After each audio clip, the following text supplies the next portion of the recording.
All right, we're going to go ahead and get started. So today is Monday, February 19th, 2 p.m. section, class being recorded. First of all, this is the attendance sheet. Make sure you sign the attendance sheet before you leave today. Today what we're going to do is we're going to primarily go through what is required to complete homework 5 due Monday at 10 a.m. We're not going to get time to cover homework 4. We'll cover it in class on Wednesday because there's people have questions about how many companies you'd have and your operating ROIC calculation. So in order to do this, you're going to need two things. I put lecture note 2 in Elms. So we go to Elms under Files. Where is it? Files, lecture notes, lecture note 2. And also there's a file called conversionvideostart.xlsx. You'll want to have that file downloaded and handy as well. So make sure you download that file. And we'll be going through that in a minute. All right, so starting with lecture note 2, we are now entering the second topic area of the class, historical analysis. All right? And as I kind of warned and alerted you, for many of you, this will probably be the most difficult part of the class because it's kind of like learning a new language. But specifically, a company is worth the sum of its future cash flows, present valued, okay? And what we're going to do this semester is we're going to tie these cash flows to the Medigliani-Miller model. It's kind of McKinsey's approach, okay? So the right-hand side of the screen has a graphical representation of Medigliani-Miller. The idea is this, that the cash flows that a company generates in the future will be broken out into two buckets, operating cash flows and non-operating cash flows. Okay?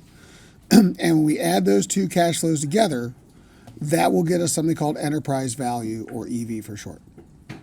It is that enterprise value that can be distributed to investors. Basically, the debt holders get paid first, interest-bearing debt, and whatever's left goes to the shareholders, the equity holders. Okay? So operating cash flow plus non-operating cash flow equals enterprise value. Enterprise value is also the cash flow to the debt and the equity holders. Okay? Matter of fact, enterprise DCF, once we're in this format, is pretty straightforward. It's the operating plus non-operating cash flows minus the debt cash flows equals the equity value cash flows. Okay? So it gives us a very straightforward way of doing this. Okay? And that's been McKinsey's approach. Now, in this class, and in this class only, I'm going to give you a mnemonic to try and help you learn this language. Okay? But if you talk about this anywhere else, people are going to look at you like you're nuts. Right? So a long time ago, I used to teach in the McKinsey Analyst Training Program. And at the time, they ran it 8 times a year. And what they'd do is they'd hire a bunch of undergrads like yourselves, except they just weren't business majors. They would hire English majors, engineers, pre-med students, and these people would then be turned loose on real clients. So they went to this boot camp called the Analyst Training Program. In a very short period of time, a few weeks, they were basically taught the equivalent of an undergraduate business education in 2 weeks. And I had about a day and a half with them to teach them everything we're doing this semester in a day and a half. Except it was fun because I had to deal with like real smart kids, but like some were English majors who'd never seen accounting and didn't even know what it was. And I had to teach them to do what we're about to do very quickly. So I created this mnemonic to try and help speed up the process. And I'm going to share it with you. But as I said, this is Joe's mnemonic. And if you talk about it with anybody else, they're not going to know what you're talking about. Okay? But this is the Medigliani-Miller model. In this class, we're going to call operating cash flows ones.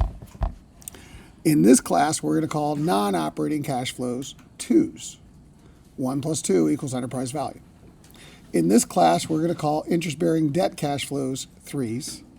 And in this class, we're going to call equity cash flows 4s. So 1 plus 2 equals enterprise value. 3 plus 4 equals enterprise value. Enterprise DCF, 1 plus 2 minus 3.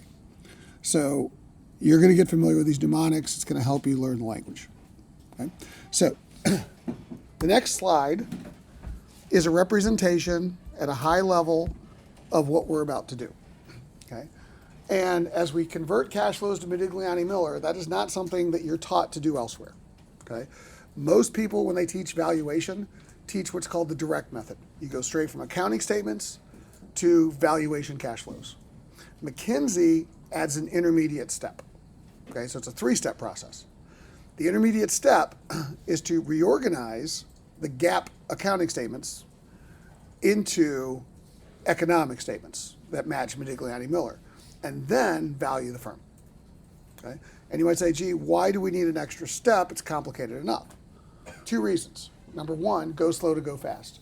You're going to find that after you go through this process, even though it takes more time, it actually helps you later when you do your valuations get cleaner and more understandable valuations. And number 2, it helps with the analytics. Because once you put things in this format, it becomes much more clear what's going on with the company. Okay, so I think it's actually a better process. It's the one I'm going to teach you this semester. So 3-step process. Step 1, get your accounting statements, income statements, balance sheets primarily, and some items off the statement of cash flow, but primarily income statement, balance sheet. 2, rearrange them to the Medigliani-Miller format, operating, non-operating, debt, equity. Okay, so we'll start with the income statement in this example. So we take the income statement and we basically label everything on the income statement: operating 1, non-operating 2, debt 3, equity 4. We then take all the 1s and we put them together, and that's called your NOPAT or NOPAT. We take all the 2s, put them together, it's your non-operating income, add the 2 together, and that's going to be called TII, total income to investors, new statement. We're going to take all the debt payments, 3s, put those down there as payments to debt holders, and any equity payments, net income, to the shareholders, and those are going to be called the 3s and the 4s. And the point is, they will add up to TII on both sides of that statement that we've rearranged. And it's very important that if it doesn't add up and it doesn't balance, it's invalid. All right? Because I liken it to Legos. If you take a Lego toy and you rip it apart and you put it back together as something else, when we complete the process, no Legos on the floor. Everything that was on that first statement has to be on the rearranged statement. Because if you don't put it on there, you won't have a balancing statement and you'll have an invalid statement. So you can't forget anything. Okay? And that's another frustrating part of this class. We will balance things to make sure we didn't forget anything when we rearrange them. So first we're going to rearrange the income statement. Second, we're going to rearrange the balance sheet. Okay? Same idea. Take everything on the balance sheet that's operating, all the 1s. That'll get us operating invested capital. We'll take all the 2s, non-operating capital. We'll take all the 3s, debt capital. Take all the 4s, equity capital. And again, the 2 sides, the debt plus equity, will equal the 1s and 2s, the operating and non-operating, and that will be called TFI. Total funds invested is the rearranged balance sheet, TFI for short. To be honest with you, it doesn't matter whether you do the income statement or balance sheet first. You have to convert both statements. It's independent. However, to get to statement number 3, you have to have converted those 2 statements first. Statement number 3 is the cash flow statement, called CFI, cash flow available to investors. You can't create cash flow until you rearrange the income statement and the balance sheet. Once we do that, we'll create the CFI. Cash flow is a process where we take cash for the income statement minus reinvestment in the balance sheet. So it's cash for the income statement minus change in the balance sheet, and that's a process which we're going to go through 4 times. Cash from the income statement, NOPAT. Cash reinvested in the balance sheet, operating invested capital, that's going to get us free cash flow. Non-operating income from the income statement, non-operating cash reinvested in the balance sheet, non-operating cash flow. Add operating and non-operating cash flow, CFI, cash flow available to pay out to investors. That's the cash you can distribute to your investors. We're going to pay it to the debt and the equity holders. Payment to the debt holders is the interest payments on the income statement and any change in debt in the balance sheet. Payments to the shareholders, any payments to the shareholders, think dividends, and any change in equity on the balance sheet, that's going to be cash flow to equity holders. The top 2 items, 1 plus 2s, have to always equal 3s plus 4s. Once we convert to the CFI, we'll forecast it. You forecast all your free cash flow, your operating cash flows. That's the operating value of the firm. You forecast the non-operating values. That's the non-operating cash flow value. You forecast your CFI. That's your enterprise value. Your enterprise value is also the operating plus non-operating value. Once you do this, you can work across, you can work up and down. It gets much more straightforward. And is that enterprise value, which pays off the debt, which is the cash flow forecast of the debt holders, and the equity value, which is residual. By the way, once you do this, if you take no plat divided by invested capital, that's ROIC. That's operating ROIC, which is what you just did in your last homework assignment. Okay, so that's the other thing, is once you put these statements together, a lot of what we're trying to calculate becomes much more straightforward. Okay, so that's what we're about to do. And based on your last homework, an intro last week, this is the why we're doing it. Because what we're now going to call, from this class going forward, traditional ROIC, which is the way most textbooks teach you to do it, and the way Bloomberg does it, as you learned last week, is an average ROIC. And what we're going to do, starting today, is we're going to break out it to an operating and a non-operating ROIC. Okay? And so here's a graphical representation of the difference. What you were taught in a previous class is ROIC is the return on the debt and the equity. Invested capital is the debt and the equity. Well, technically, if it's the return on the debt and the equity, that has to equal to all of the assets minus the non-interest-bearing liabilities, called nibbles. Okay? So it's the return on all of the assets of the firm. It doesn't distinguish between operating and non-operating. Right? What we're going to do is we're going to say some of those assets are operating, and some of those assets are non-operating, and some of those non-interest-bearing liabilities are non-operating, and some of those non-interest-bearing liabilities are operating. Okay? So here's the point. Operating invested capital is the operating assets minus the operating non-interest-bearing liabilities. That's the operating invested capital. Non-operating capital is the non-operating assets minus the non-operating liabilities that are non-interest-bearing. Okay? So we'll break those out so we can do an ROIC for operating and an ROIC for non-operating. You can't do that if you don't break it out. Okay? And in the traditional textbooks, they don't break it out. So that's the benefit of doing it this way. And the other benefit is once we break it out, it gives us a cleaner valuation because the operating values will grow at a different rate than the non-operating values. Okay? Now, I just want to give you a cautionary tale. Just because we're doing it this way in this class doesn't mean the way that other class teach it is wrong. Right? I don't want you to go into another professor and say, "Professor, you're wrong." Right? Because they're going to get pissed off and they're probably going to fail you. Right? Because professors never want to be challenged and we can never be told we're wrong. Okay? So here's the point, and I'm half joking about that, but I'm somewhat serious. So what I'm telling you is it doesn't mean anybody else doing it a different way is wrong. It's just you're going to understand that what they're doing might be a shortcut. And what I'll tell you about this is, think about this. What you're going to realize, what everybody else calls ROIC, traditional ROIC, is TII divided by TFI. Okay, it's the average. Okay, it's not operating ROIC. No PAT divided by operating invested capital is operating ROIC. That's the way we're going to define the class. So somebody else calls it ROIC, they're just doing an average. Doesn't mean they're wrong, they're just doing an average. And I think McKinsey's approach that valuing a company on the average is suboptimal because the operating and non-operating can grow at different rates. That's part of what we're going to get into this semester. Right? So that's the approach. In the book, they give, in the readings for this week, a couple of very simple examples, right? Which they start converting the income statements and balance sheets into these statements, okay? Now, David Wessels, who's one of the authors, Wharton professor, I've known him for years. He used to also teach in the analyst training program. Then he went to UCLA, got his PhD. Now he's at Wharton. And he teaches this stuff at Wharton and McKinsey, by the way. But the point is, he was one of the authors in the textbook and wrote this chapter. And when he was giving these examples in this chapter, he's one of the smartest guys I know, and he does this every day. So when he did the left and the right, the actual balance sheet and the answer, it was obvious to him how he got there. But for most people, when they look at this for the first time, you're like, how did you get from the one on the left to the one on the right? Right? Even though the one on the right's the converted statement. That's what we're about to go through. Okay? And that's where the spreadsheet that I have you download comes into play. Right? So what you should all do is download the spreadsheet called Conversion Video Start, if you haven't already, and that is the example in the textbook. Okay? And so you're going to open that file, and it's going to look like this. So this is the simple income statement and balance sheet example from the book that they're going to convert into TII and TFI. We're going to go through that today. Okay? How do we get to the solution?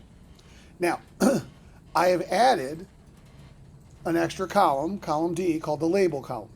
Okay? Because this is Professor Perfetti's process that we're adding into this, which is we're going to label everything first. 1, 2, 3, or 4. Okay? Is the item we see before we convert it operating, non-operating, debt, or equity? Okay? So in this case, we're going to start with the balance sheet, and we're going to start with cash. Is cash label 1, 2, 3, or 4? Operating, non-operating, debt, equity. How do we label cash? What do you think? 1? Okay, that's how they do it here. They call it a 1. It's operating. However, as I hinted at last week, it could also be a 2. And later in the book, they start calling cash 1s and 2s.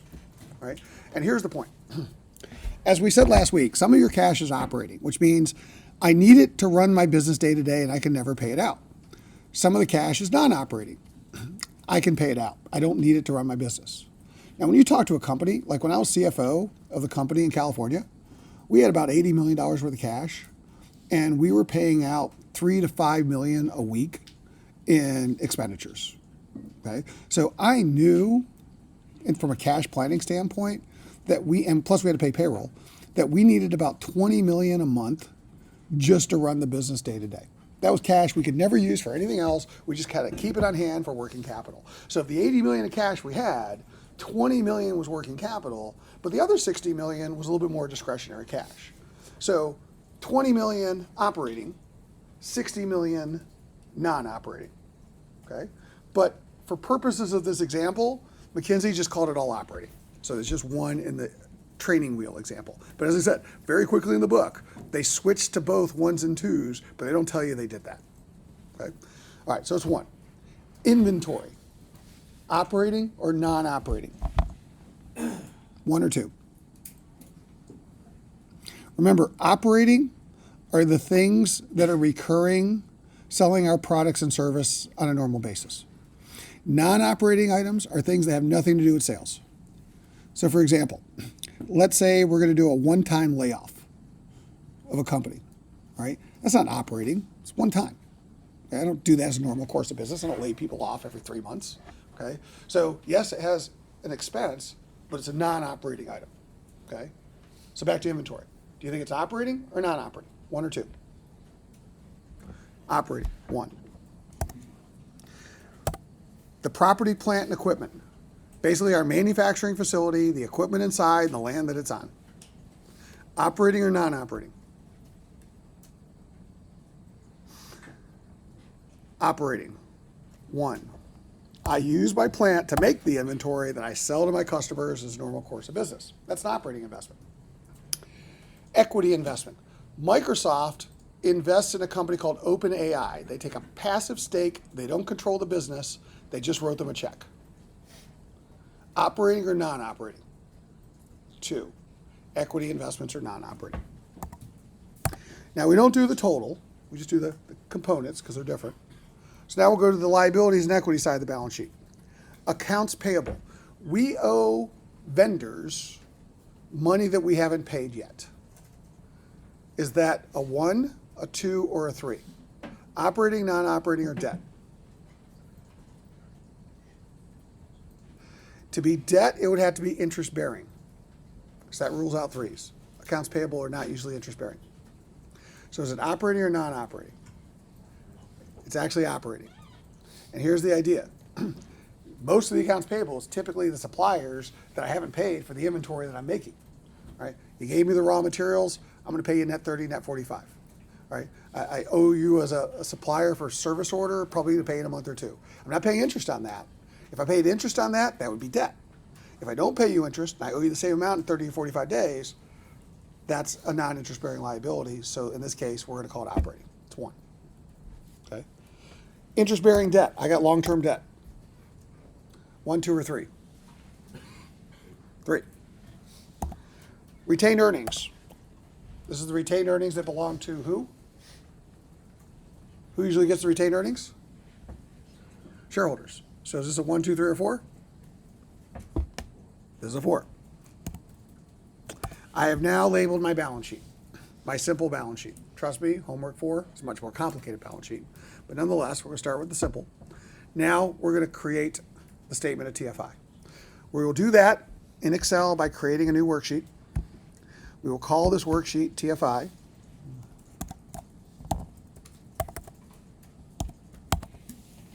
Make it a little bigger so you can see.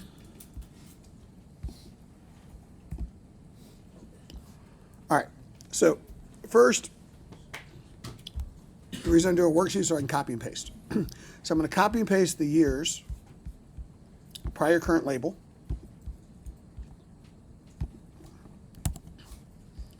over to my new worksheet for the TFI. And I'm now going to start out with operating. If you go back to our little roadmap here, we're now going to create operating invested capital here. Okay? So we take all the ones, all the operating assets, and we list them. And then we've tagged as a 1. So in that case, we'll take our cash, inventory, and PP&E. Those are the assets that we labeled as a 1, and we will copy and paste that over here. So I got 3 rows and the values. I then look to see if I have any liabilities that are operating, any operating liabilities that are 1s. In this case, I do, and it's called accounts payable. That's my only 1. Matter of fact, here's something that will start to save you time. Okay? If you're struggling with getting a statement to balance, how many 1s do I have on this page? 4. How many 1s did I have on my original statement? 4. I didn't forget anything. That's one of the ways that labeling will help you. Because when you're dealing with a very complicated statement and it's 2 a.m. and you're blurred vision and you're struggling to remember all this stuff, trying to track something down, counting the amount of 1s, counting the amount of 2s, did I put everything on that statement? That's a typical mistake. So it actually will help you when you try and figure out if you forgot something. So one of the benefits of labeling. All right, so once we've put all the 1s together, let's do our operating. We net the assets minus the liabilities. Okay? And that is going to get us something called operating invested capital. But again, starting today in this class, we're just going to call that invested capital. If we're referring to an average invested capital, or what I'll call Bloomberg invested capital or traditional invested capital, I'll try and refer to it that way. But generally, in this class, we call it invested capital. We're talking operating, right? Not average. So operating invested capital is all the operating assets minus the operating liabilities. So we net them. So our operating assets equals cash plus inventory plus PP&E minus the accounts payable. We have operating invested capital 380 million prior year, 440 million current year.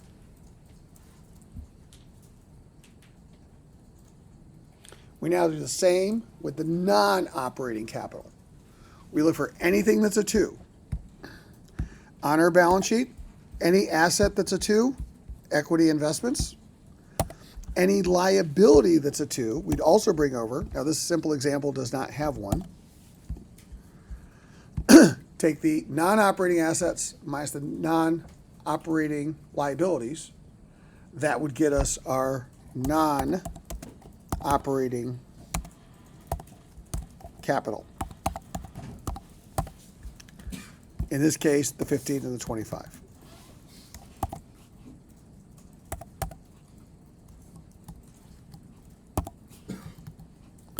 Finally, if we take our operating and non-operating capital and add them together, TFI, total funds invested. Okay, we take the 380 of operating invested capital plus the 15 of non-operating capital, 395 and 465. So in our rearranged balance sheet, we have year 1, last year, 380 million of operating capital, 15 million of non-operating capital, 395 million of total capital. Yes? just take the three assets, rows 2, 3, and 4, minus the liability, which is row 5. Because you net them. You net assets and liabilities, just like you would in working capital. And if you have any other questions about this, now's a good time to ask as we go through this. All right, very important. If I have $395 million of investment, I should have $395 million of financing. Balance sheet should still balance. So this should equal my 3s and my 4s. So what interest-bearing debt do I have? What have I labeled a 3? Well, that was my debt. What equity do I have? That was my retained earnings. That was my only 4. If I take my debt and retained earnings, my 3s and my 4s, and add them together, 225 plus 170, 395, and 465. This is what I mean by a balancing statement. The top half of the statement, the bottom half of the statement must balance. Now, I didn't put TFI over to the left in row A18 because basically it has to match to A13. That's what I'm balancing towards. But if you want, you can put A18, you can say this is TFI. Can't hurt. But that's the idea, that both sides of the statement must balance. Okay? And if it doesn't, you made a mistake. That is the rearranged balance sheet. That's your operating invested capital. We're going to do the same process with the income statement. Okay? So we're going to create an income statement tab, worksheet. We're going to rename it TII, Total Income Available to Investors. We're going to copy and paste the periods.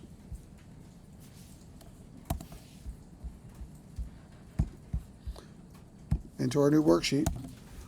And in order to do that, we need some labels.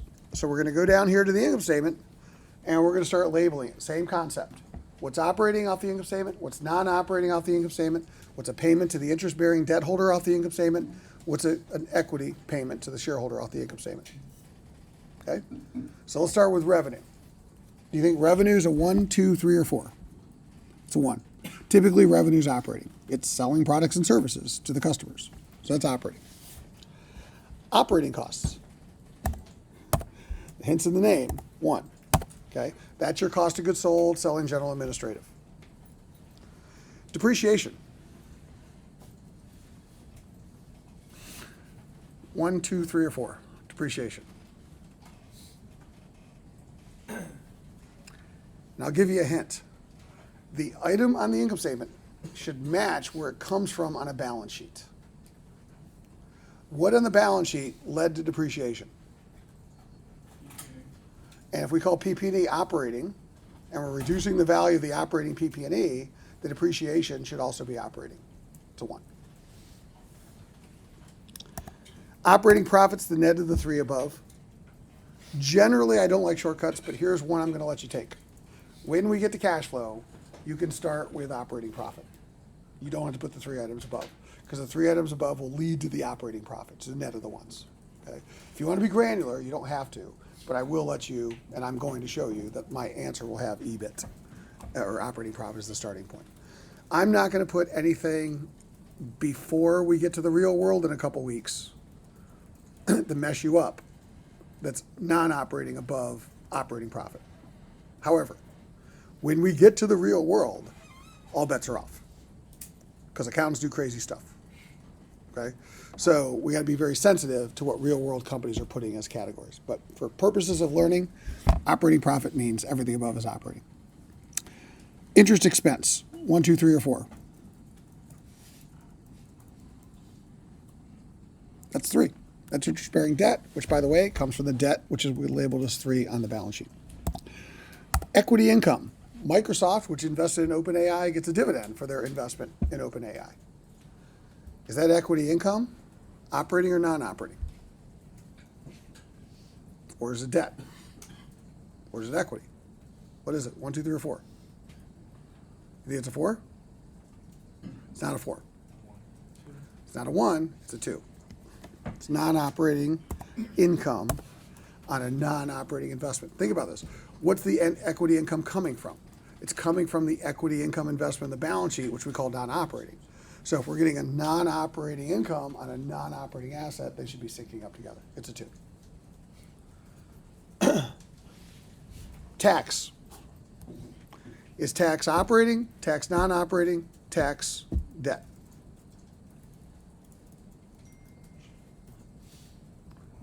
Anybody say 1? You're correct. Anybody say 2? You're also correct. Anybody say 3? You're also correct. We will take the taxes and impact each of the areas based on the tax impact of the operating, the tax impact of the non-operating, the tax impact of the debt. When we get done, we're still going to get to 66 because the taxes don't change. But we're still going to get to 66, but we're going to look at how it actually affected each of the areas. So it's a 1, 2, and a 3. Net income. 1, 2, 3, or 4.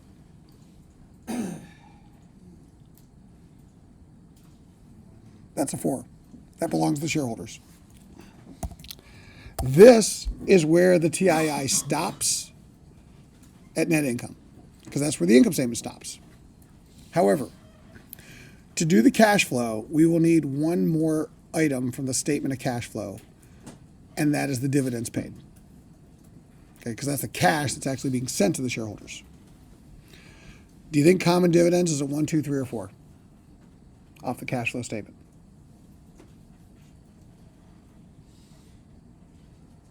Who's getting the dividend? It's a 4. That's a cash flow to the shareholders. Don't put the dividends on your TII. It will never balance. Right? But nonetheless, you'll need it to do your cash flow. All right, so let's go back over to the TII worksheet, and let's start moving things over, starting with operating. Okay, now we're trying to solve for our NOPAT. We're going to start with the operating profit. This is the shortcut. So this company made, copying over, $280 million of operating profit. Now here's the deal. If I made $280 million of operating profit, I would pay tax on the operating profit. Given that I have a 25% tax rate, 280 times assumption, 25% tax rate down here, I would pay $70 million in operating taxes. Because the whole idea is that operating profit means just that. It assumes I have a no debt in my company, no other expenses. What do I pay on my operations? $70 million, 25% of 280, which is more than 66, by the way. And that leads me to my NOPAT or NOPLAT.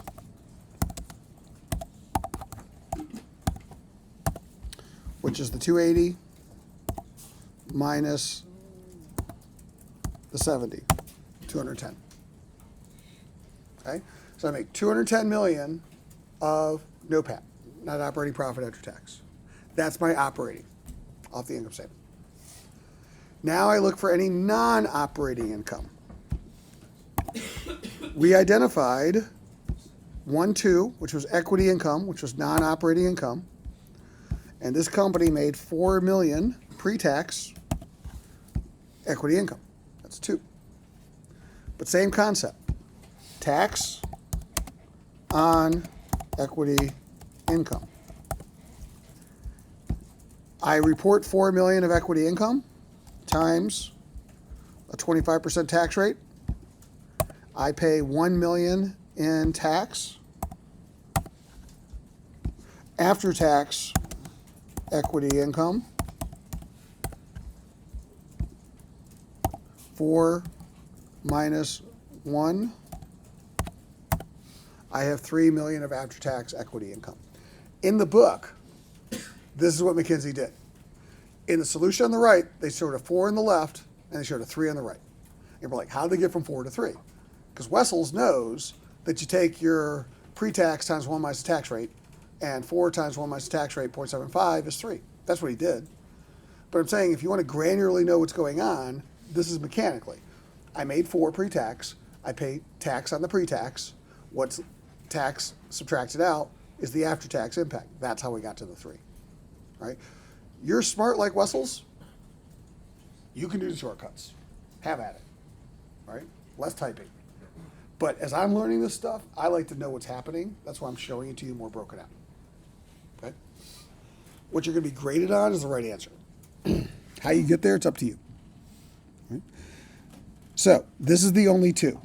If there were other 2s, we would also do the same thing. And then we'd add them up. Or you could add all the pre-taxes up and then multiply by the tax rate. Get the same answer. So again, potato, potato. But nonetheless, this was our only 2.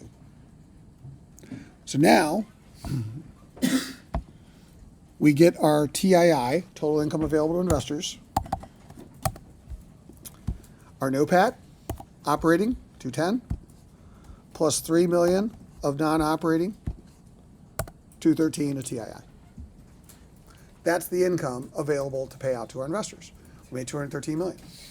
210 from operating, 3 from non-operating, 213 total. So with this, we will then finish our debt and equity, but this is where balancing comes in. If we made 213, we're going to distribute 213. So the other side of the statement, called the financing or funds flow, is basically where the 213 go. And I know it must balance. So the answer on the other side has to be 213. Okay? This is what's going to confuse some of you. This is where this is not GAAP. This is not GAAP. Say it again. This is Medigliani-Miller. These are different statements. These are matching statements. So the statement on the other side can't be negative 213. It has to be positive 213. The only way that works is when we get to the financing side, payments to investors are positive numbers.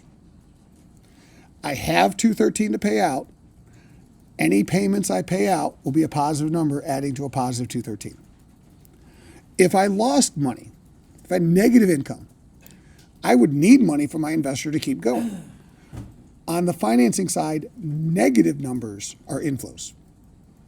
So on the financing side of these statements, both TII and CFI, positive numbers are payouts, negative numbers are inflows. Because the idea is if I have income, I can pay it out. If I have losses, I got to go find the money. That's the way these statements are structured. But they must balance. With that in mind, let's go to the debt. Now my 3s. I only have 1 3 on this simple example, and that is my interest expense. I paid $20 million of interest expense. Should this $20 million be a positive or negative number on this side of this statement? Should that be negative 20 or positive 20? I paid $20 million to the debt holders. Yeah. Should be a positive number because it's a payout. So even though my accountant gave me a statement that said negative 20, I got to flip that sign. This is where I have no other answer to you than you got to use your head. Okay? You're going to have to look at these things. You're going to ask yourself, is it a positive number? It means a payout. I should be consistent. All right? So is it positive or negative? Is it being paid out? Is it being brought in? If I'm paying out, it needs to be a positive number. Flip a sign.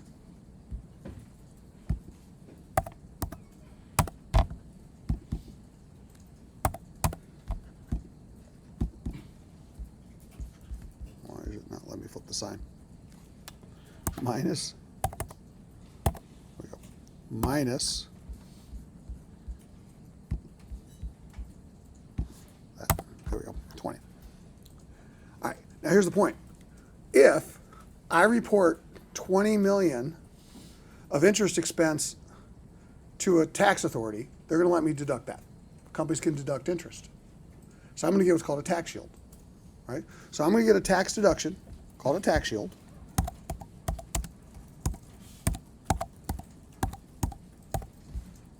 Of the $20 million times our tax rate of 25%, I'm going to save $5 million in taxes as a tax shield because I can deduct $20 million of interest expense at 25%. So my after-tax interest expense is the 20 minus the 5.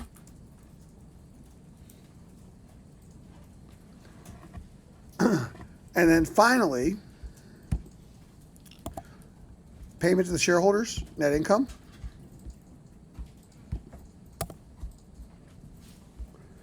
That is already a positive number, so I don't have to change the sign. TFI equals the 15 that went to the debt holders, the 198 to the shareholders, 213. 213 of income generated, 213 of income paid out. Statement balances.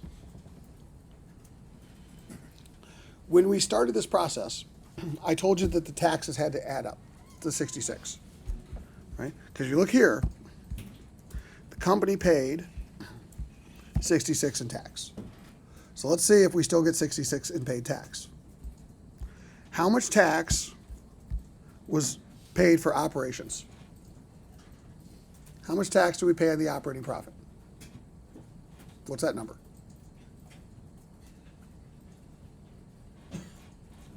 $70. How much tax do we pay on non-operating items? 1. 70 plus 1? 71. How much tax do we save by deducting the interest expense? 5. What's 71 minus 5? 66. So that's the point. We're still paying 66 in taxes. We're just putting it into the right bucket. And it's a more clean view of where the tax impacts are. Right? And you might say, does anybody do this in the real world? You work for a private equity firm.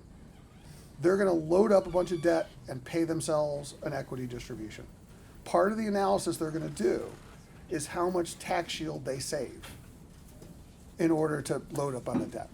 And you're going to be doing this exact analysis. So you're not going to be looking at the total taxes paid, you're going to look at the impact of that tax shield, and that's going to be very relevant to the cash flows that they make. So I'm saying, like, this is done. It's just, you got to actually do it. You got to put it into the right bucket. This is Medigliani-Miller, okay?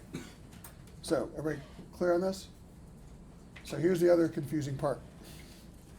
In the 7th edition, which is the book you're using, McKinsey changed the way they did this, and they no longer do it this way. Versions 1 through 6, this is the way they did it. Starting with version 7, they didn't do it this way. In version 7, all taxes are ones. All taxes are operating. They ignore non-operating impacts. They ignore debt impacts. That's what's in your book today. All right? So when the book came out, I called Dave. Hey, Wessels, why'd you guys do this? Like, this doesn't seem like it's following the process. He's like, we know, but here's the problem. In the real world, you guys call that IRL in your text. In the real world, when they were doing this with companies, it was too hard. Like, companies in their actual systems were having trouble trying to figure out what was an operating tax, what was a non-operating tax, what was a debt tax, and they just couldn't split it out. And it was causing so much frustration, they're like, we're not going to make companies do this. So what they did, for simplicity, is they just said, we're going to call all taxes operating, because they could get to the total tax number. So here's the difference. In the McKinsey version, this number in version 7 is 66. This number is 0, and this number is 0. Okay, so that's how they're going to do it going forward, right? I'm not allowing you to do that in this class, right? Because that shortcut kind of violates Medigliani-Miller, and you guys are smart, and you guys can figure this out, okay? But recognize when you read the book, it's going to cause some nuances, because if you put 66 on tax and operating profit, you're going to get a higher NOPAT. And if you get a higher NOPAT, you're going to get a higher ROIC. And that is not a true operating ROIC. All right, it's a proxy. And as I said, it's not a question of right or wrong. It's just you're going to start to realize when people take shortcuts or do things in a different way, like this is what they're doing. And this is what McKinsey's doing for practical reasons, right? But they even recognize it's not technically Modigliani-Miller. So for our purpose this semester, we're going to put in these 3 buckets. Okay. Questions about any of that? Okay. That's why in the PowerPoint, I have old TII, new TII. I have old CFI, new CFI. That's the reason. Because in the prior editions, 1 through 6, they use the same example. They did it slightly differently. Okay. All right. Once you've done the income statement and balance sheet, doesn't matter which one you do, you got to do both. You then go to statement number 3, which is called CFI, cash flow available to investors. So we create worksheet number 3, rename it CFI, make it bigger so you can see it, put over the columns, so you get your years coming over, so we can copy and paste. And then we're going to do cash flow. Here's the point. That's what I told you earlier. What is cash flow?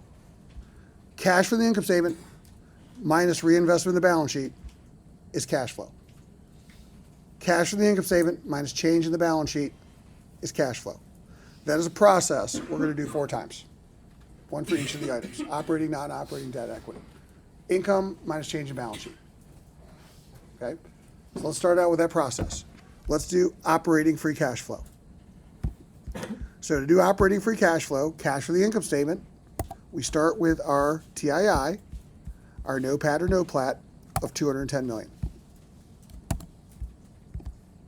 That is the operating cash flow from the income statement. However, it's not really cash flow because embedded into no pat is depreciation, which is a non-cash item. So in order to get to the cash flow, which is called the gross cash flow, we take our no pat and we add back the depreciation.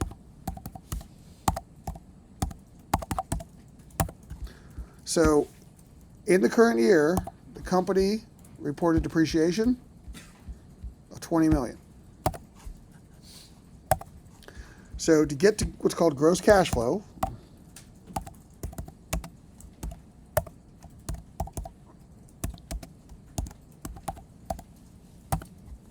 we're going to take the no pat, add back the 20 to get depreciation. Now again, this is where you have to kind of use your thinking cap. The company gave us a spreadsheet that called depreciation negative 20. Okay? But if I'm adding back the depreciation, 210 plus a negative 20 is 190. That's not the right answer. Right? The right answer is 210 plus 20 is 230. So even though the company gave me negative 20, because I'm adding it back, I need to flip the sign or do a double negative. But either way, my gross cash flow is 230.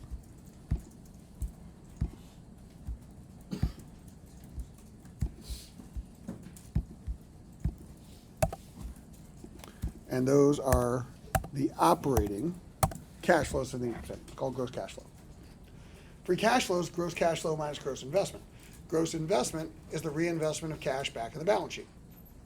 Okay? For purposes of this assignment and today, I'm going to give you the shortcut.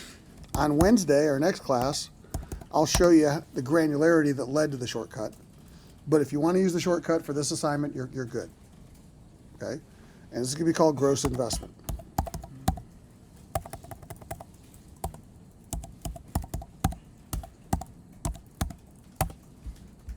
The shortcut I'll write over here. Gross investment equals current year invested capital minus prior year invested capital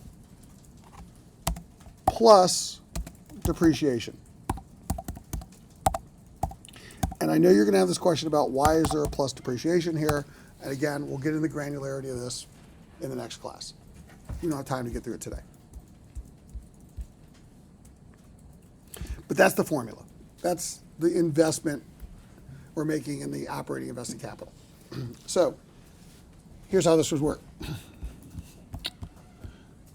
Equals the gross investment, current year invested capital is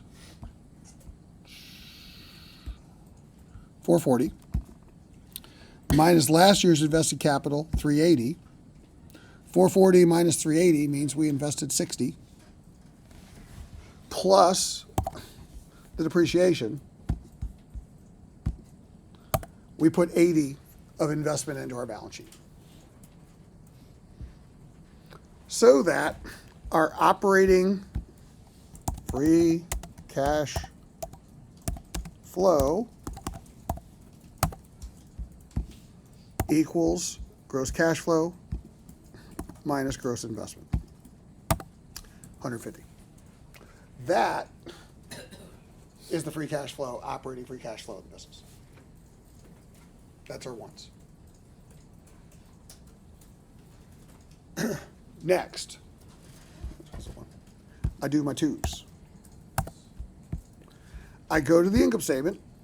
Anything TII that was my non-operating income. Now, in this simple example, there's only one item. I can tell you in your next homework assignment, there could be more than one equity item. So you have to add them up. Okay? But nonetheless, take our twos. Total non-operating income after tax coming from the income statement. $3 million. That's a 2. Change in equity investments on the balance sheet. What do we put in the balance sheet? Well, that's our non-operating capital, went from 15 to 25.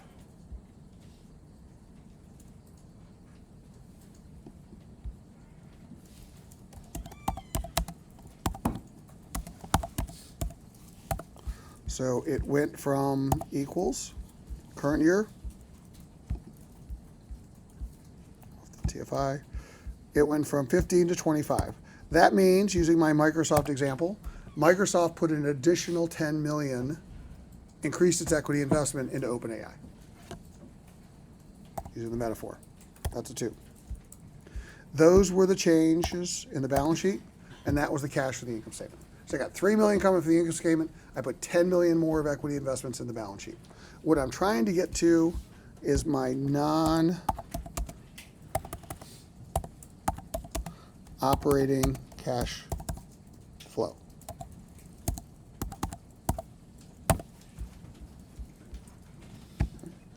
So here's the problem.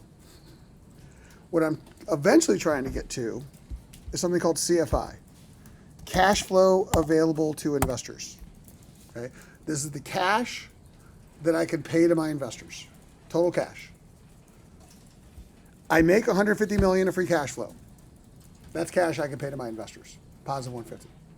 I make 3 million of non-operating cash income. That's 3 million more I could pay, 153. I spend 10 million buying a bigger stake in another business. Well, that's going to reduce my CFI. Because I'm actually taking cash away that I can't pay out. So we have a quandary. Do I take the free cash flow, add the after tax, and subtract the 10? Or do I want to add a negative 10, recognize as a negative on this page? Either way, tomato, tomato, you choose, but you got to choose one. In this case, what I'm going to do is I'm going to make this a negative 10. I'm going to add it up. So I have non-operating cash flow of 3 for the income statement, minus the 10 plus the negative 10 invested in the balance sheet. I have negative 7 million in non-operating cash flow. So my cash flow available to investors is the 150 of free cash flow plus the negative 7 of non-operating cash flow. I have 143 million of cash to distribute. That's my CFI. Questions about how we got to the 143? Yes? Can you go back from line 11, the non-operating investment? It's just the difference in the equity investments. It went from 15 to 25 in the actual balance sheet. So it went up by 10. So this is what I said. This is why there's not a right answer here. You got to kind of think about what's happening. What's happening is if I went from 15 to 25, the company spent 10 million essentially on new equity investments. So if they spent 10 million, that's cash going out the door. That's going to reduce the cash that I can pay out. On the top half of the statement, it's all trying to add the cash that I can pay out. All the income is an additive. All the losses are subtractive. All the investments reduce the cash. Sale of assets increase the cash. So that will drive the signs that I will eventually use. But what I'm trying to get to is I have 143 to pay out. Here's the balancing. When I go to the financing side, it's the opposite. I'm now distributing the 143. How do I chop it up? Any payments are positive numbers. Any inflows are negative numbers. That's the financing side. So my CFI, when I get through my debt and equity, is going to be 143. Has to be. All right, start out with the debt. From the income statement, did I make any distributions? Well, I solved that on the TII. That was my after-tax interest expense. I paid out $15 million of interest expense to the debt holders. That's my 3. Okay. Next, change in debt.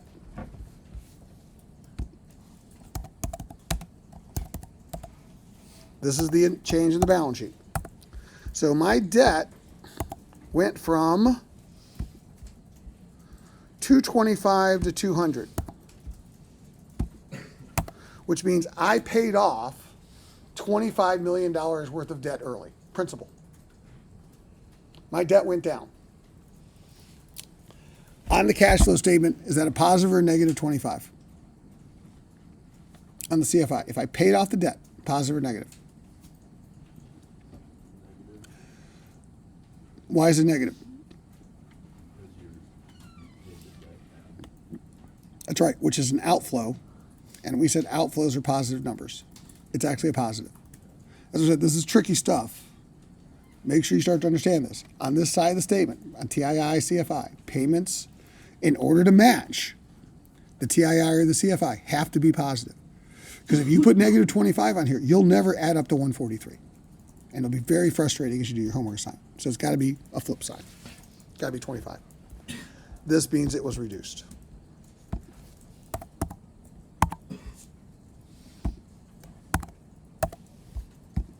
Next,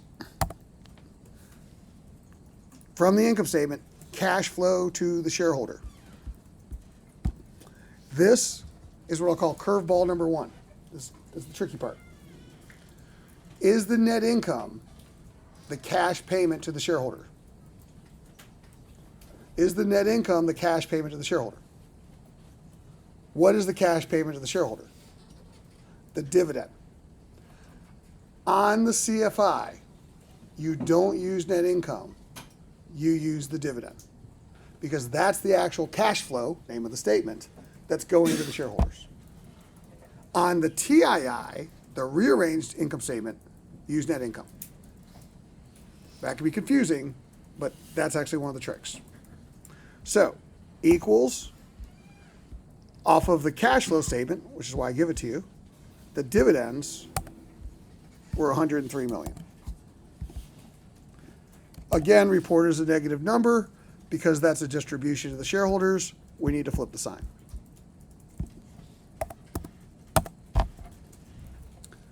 Finally, change in the equity on the balance sheet. Okay, so our change in equity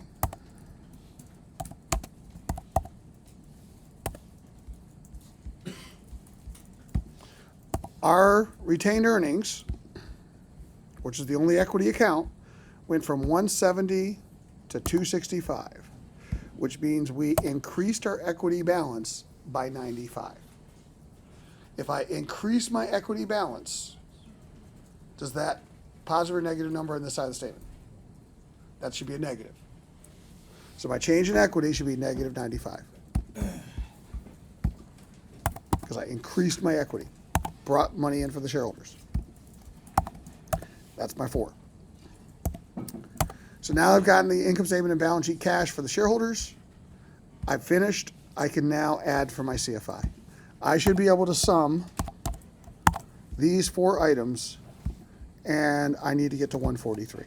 If I didn't get to 143, so again,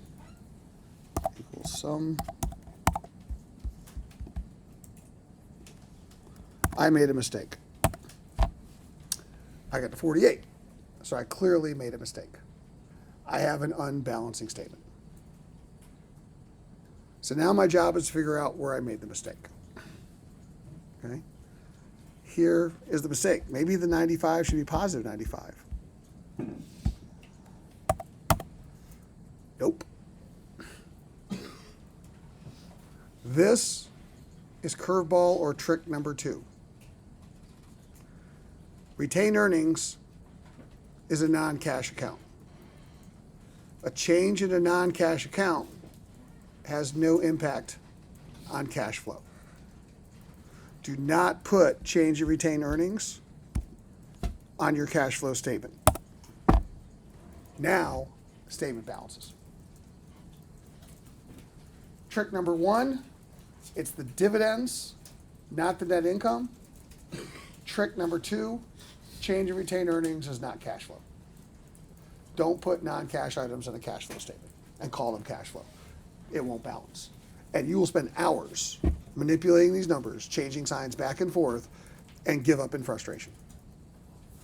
Okay? So remember that. That's just the tricky part to this. If you issue new stock, that's cash flow. If you buy back stock, that's cash flow. If you change retained earnings, it's not a cash flow. If you buy back stock, buy back debt early, pay out debt early, that's cash flow. If you issue new debt, that's a cash flow. That's cash. Change retained earnings is not cash. And same thing. Net income is not the cash that's given to shareholders. That's why we flip it in this statement. But this is what I mean by balancing. All of your statements must balance both sides equally. Right? And beyond your frustration, I'll give it to you in the real world. If you're doing this in the real world and you're working for JP Morgan and you're doing a big presentation to Pfizer and they want you to calculate Pfizer's free cash flow, you could make a mistake and never know if you didn't balance it. Because if you just do the top half of the statement without balancing, you could have put a wrong item in working capital or forgot something in long-term capital that was operating, and you'd have calculated an incorrect invested capital and incorrect free cash flow, and you wouldn't know. Okay? And when your partner, who's running the engagement, saw it, and they fired your ass for making them look bad in front of Pfizer, the only person to blame is yourself. So part of the reason why I make it balance is it actually makes it better, right? Because you will know if you made a mistake. The people that take the shortcut that don't balance, 90% of the time they're right, but when they're wrong, they don't know they're wrong, right? And that's just something else I'm going to make you do in this class. Therefore, an unbalanced statement gets no credit. There's no partial credit in this class for an unbalanced statement. You just get a 0 for that part of the assignment. Must balance. And that's going to be the biggest part of your frustration as you're first converting, because it's not easy to balance some of these statements when there's a lot of items on there. So this is the process you need to follow. There's a 4th statement you got to do for your assignment. It's called economic profit. Worksheet number 4, EP. Economic profit is the generic term for EVA, economic value added. Economic value added was a term trademarked by a company called Stern Stewart. You're not allowed to use that term without paying them for it. So everybody else calls it economic profit. It's the free version, right? EVA is a 1-period change in value of a company. That's all it is, okay? And so we're going to estimate a 1-period change in value called economic profit. So again, on the new worksheet, bring over the years. Prior, current label. Copy that.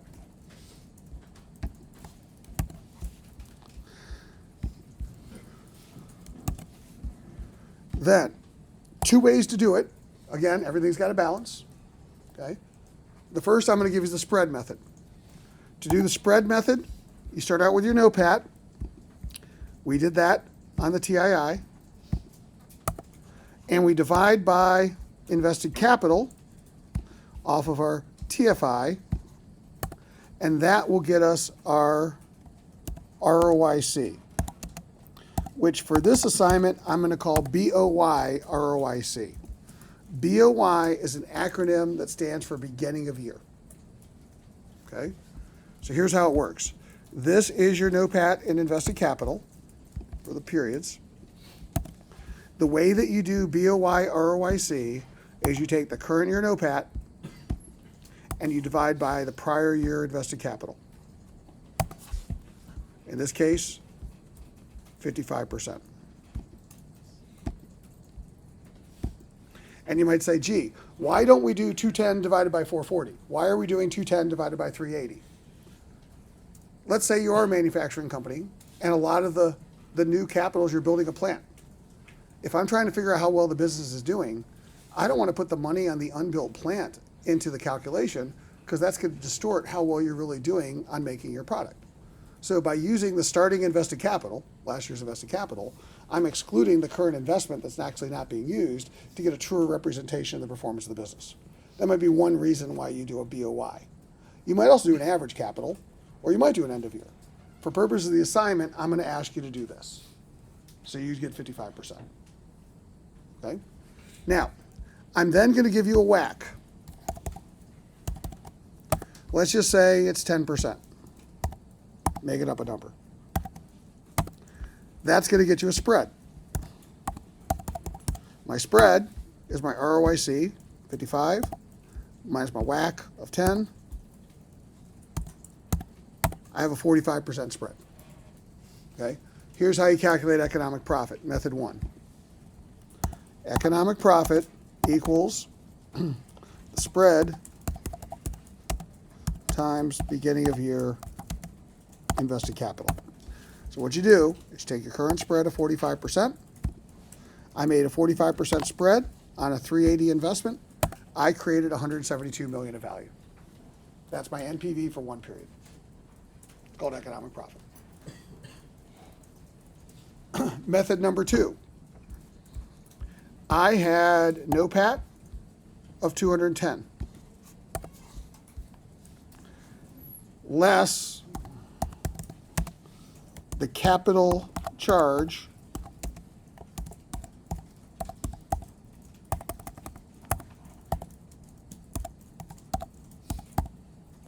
equals the economic profit.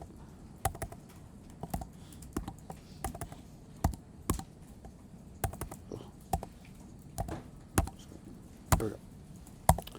All right, so my NOPAT is 210. Here's my capital charge. I started with 380. I was charged 10% by investors.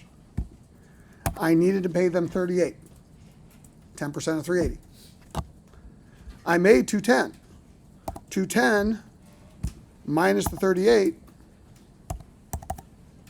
I generated 172 million in value. So there's two ways to get this. One's called the spread method. The other is just the dollar method. But either way, it will balance. And this is the value created or destroyed, positive created, negative destroyed, for one period of time. So based on 380 in capital, I needed to do income more than 38. If I had more than 38 of income, I created value. If I have less than 38 of income, I destroyed value. So Anheuser-Busch InBev buys a company called SAB Miller to consolidate the beer market. They pay $100 billion to buy SAB Miller. As far as SAB Miller is concerned, the day after the acquisition, their invested capital is $100 billion. If Anheuser-Busch InBev has a 10% whack on that acquisition, how much profit does Anheuser-Busch have to incrementally make every year in order to justify that acquisition? They spent how much on the acquisition? What kind of check did they write? I just told you. It was $100 billion. And they have a whack of 10%. So they got to make 10% per year on $100 billion. What's that? 10 billion. Their profit needs to go up 10 billion a year incrementally, or they didn't pay for the acquisition. That's how you start using economic profit. It's a shortcut to the NPV. Okay? It's just basically, it's called a capital charge. How much investment did I make? What's my cost of capital?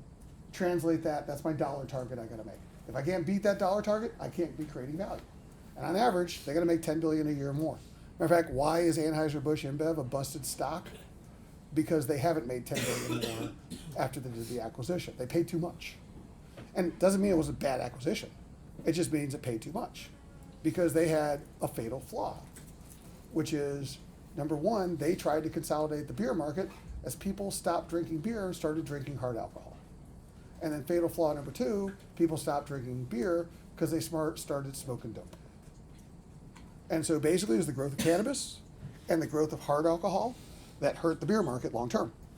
And when you spend $100 billion to control the beer market and the beer market shrinks, you don't make your money back. And Anheuser-Busch InBev has been struggling ever since because they overpaid. Because the assumptions were wrong. Doesn't mean it was a bad idea, it's just the world changed. But here's how, as an investor, I can look. I gave you $100 billion, you got to make $10 billion a year. It's simple. Did you make $10 billion a year? You haven't. You made about $4 or $5 billion a year. The acquisition did not pay for itself. Economic profit. Okay? So these are the 4 worksheets. This is homework for 10 a.m. Wednesday, individual assignment. Don't need Bloomberg to do this one. Okay? So here's the point. What you're going to do, I'll save this, and this has been recorded, and I'm going to take this spreadsheet, if you haven't been able to follow along, and I'll put the spreadsheet solution online as well. So you can look and see what we just did to follow along in this one. But what you're going to do is you're going to go to homework 4, and you're going to get this file, link, homework 4 data. Okay?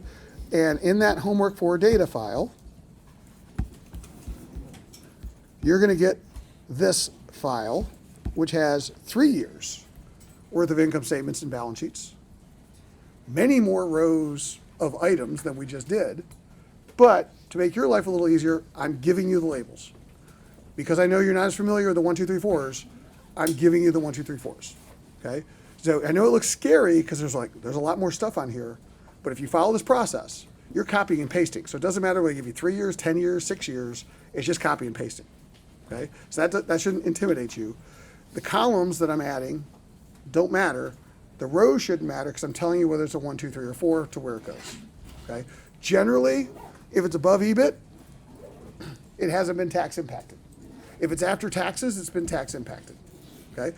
If you have any questions about this, because you're going to create 4 tabs, TII, TFI, CFI, economic profit, convert, balance, match, turn it in Wednesday, 10 a.m. Need help? TAs can help you. Good luck. Make sure you sign the sign-in sheet before you leave. And again, we'll also talk about this and homework 5 on Wednesday. Have a good day. Yep.